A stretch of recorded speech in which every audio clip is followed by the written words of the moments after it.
ఇంకో విషయం చెబుతున్నా, అమ్మాయిలు హీరోయిన్లు ఏ బట్టలు పెడితే వేసుకొని పోతే మనమే దరిద్రం అనిపించాల్సి వస్తమ్మా. ఏమనుకోవద్దు, హీరోయిన్లు అందరూ మీరు అనుకున్నా నాకు పోయేది లేదు, లాగి పీకుతాం మనం, అది వేరే విషయం. కానీ మీ అందం చీరలోనో, మీ అందం నిండుగా కప్పుకునే బట్టల్లోనే ఉంటుంది తప్పితే సామాను కనపడే దాంట్లో ఏముండదమ్మా.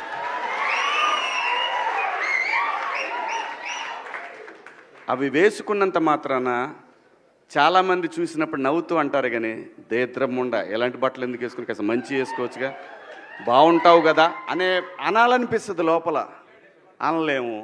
అంటే మళ్ళీ నేను స్త్రీ స్వాతంత్రం లేదా స్వేచ్ఛ లేదు. స్త్రీ అంటే ప్రకృతి, ఎంత అందంగా ఉంటే అంత గౌరవం పెరిగిద్ది. ఈ ప్రకృతి అద్భుతంగా ఉంటుంది. అలాగే స్త్రీ మా అమ్మ చక్కగా ఎప్పటికీ గుండెల్లో కనపడతా ఉంటుంది, ఒక సావిత్రమ్మ కానీ ఒక సౌందర్య కానీ. అలాగే ఈ జనరేషన్లో ఇంకా చాలామంది, రష్మిక, చాలామంది అమ్మాయిలు ఉన్నారు. వీళ్ళందరూ ఇంపాక్ట్ క్రియేట్ చేశారు కాబట్టి అమ్మటే చెప్పగలుగుతున్నాం.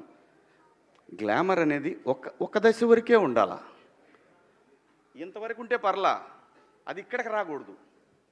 నేనేవాళ్ళే కానీ చెప్పడానికి మళ్ళీ అందరు రేపు పొద్దున పెద్ద పెద్ద వాళ్ళంతా బయలుదేరతారు, మాకు స్వేచ్ఛ లేదు. స్వేచ్ఛ అనేది అదృష్టం. ఆ స్వేచ్ఛని కోల్పోవద్దు. మన గౌరవం ఎప్పుడు పెరుగుద్దంటే మన వేష భాషల నుంచే మన గౌరవం పెరిగిద్ది. అందులో ప్రపంచ వేదికల మీదైనా సరే చీర కట్టుకున్న వాళ్ళకే విశ్వసుందర కిరీటాలు వచ్చినాయి. Thank you so much.